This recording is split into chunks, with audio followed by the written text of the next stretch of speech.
the landscape's very different for a multitude of reasons. When he departed, you had Alex Ferguson in situ, and you had a club that was still in ascendancy. Now you've got a club that's in a reformation mode and trying to recover ground after nearly the best part of a decade of treading water and making a lot of mistakes. And of course, with Man United being so focused on by people, that every mistake they make will be amplified. It's an unedifying departure. It's not a departure that should have been orchestrated that way. You know my view on the interview by Piers Winfrey. I thought it was an advertorial and ultimately a scenario where, Ronaldo left himself in a situation where there'll be mixed emotions about his views on things. Look, the mutual consent thing, everyone will argue about what that interview should and shouldn't be. I'm slightly conflicted about the nature of what he may have been authorised to do or not. One of the things that you do with these players is most of them have an obligation to be able to abide by certain contractual stipulations which prohibit them from being able to speak out in a way against the football club, bring it into disrepute.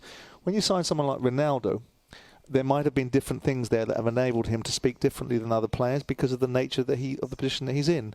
But the bottom line is, with all that to one side, whether it was an unauthorised interview or it required Manchester United to give him permission to speak to anybody, the bottom line is that he made observations that United would have easily been able to take into a situation and saying that is a breach of the understanding, whether explicit or implicit, and the mutual consent scenario, having been that, I've been down that route with both players and managers.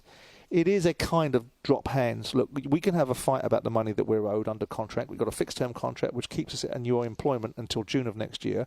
We want the dough that's underneath that contract. United would push back and say, absolutely not. You've orchestrated this. You've behaved in a way which is bringing the football club into focus for all the wrong reasons. You're making allegations and assertions that you've not necessarily made to us. You've used a public domain to do it.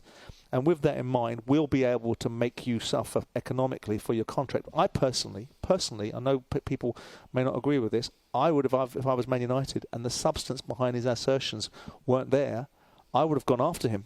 Because I would have said, what, legally? The very last thing you're getting is any contractual obligations. The next thing you're going to get in the real world is some response from what you've said and an alternate view from us about the complications that you may now have as a result of besmirching our reputation. Now, of course, he's got... So if you were at the top of United, you would sue him? I would be inclined to be very robust about it. Now, other people I've spoken to are saying, well, Man United will just let it go because you move on and upward and it's not worth the energy.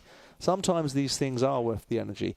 But the bottom line is everybody knew inevitably, eventually, the situation was going to manifest itself. How it got to that stage, whether Ten Hag spoke to him and he promised him things that he didn't deliver, or whether Ten Hag didn't have the balls to deal with him in the first place and didn't deal with it properly, all of these things are for the birds.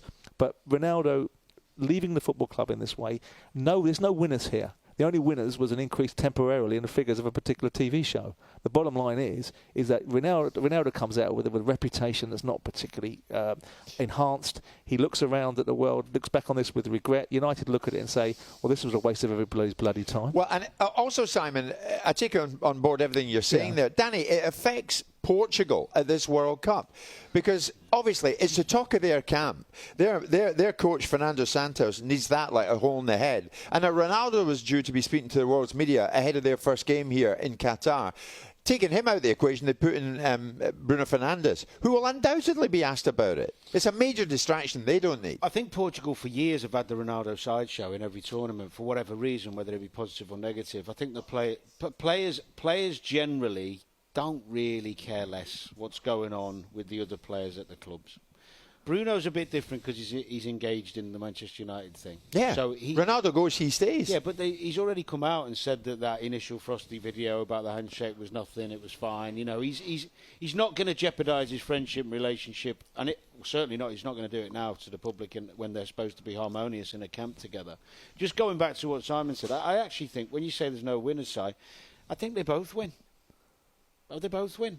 United. They both win? Yeah. How does Ronaldo win? Well, firstly, United win because they can move on. He's gone in disgrace. They can move on. But they could have done this a different way, Dan. What they've had is a situation where an interviewer has looked at the mechanics of the football club, brought United into the public focus in a way that they wouldn't want to be brought in there. And Ronaldo looks like, with the obvious exceptions of the tragedies in his life, it looks like a whine-a-thon from somebody that didn't get what he wanted, when he wanted, how he wanted it. So there isn't any winners. Well, he is going to win because he's going to get to a club where he's going to play every week.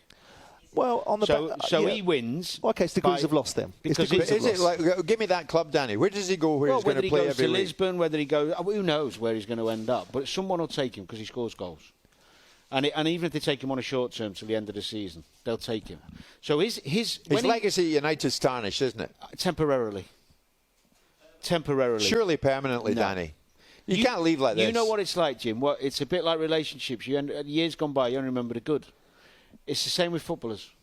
If you talk about footballers now who you loved back in the day, you'll find misdemeanours and problems and interviews and silly things they did and bad behaviours and run-ins with the police and all those things. What do you talk about now? You talk about Gaza. Stevie G. I could give you things they did badly and you'd probably remember them. I'd trigger something in your memory. But your first memory is the good thing they did on the pitch.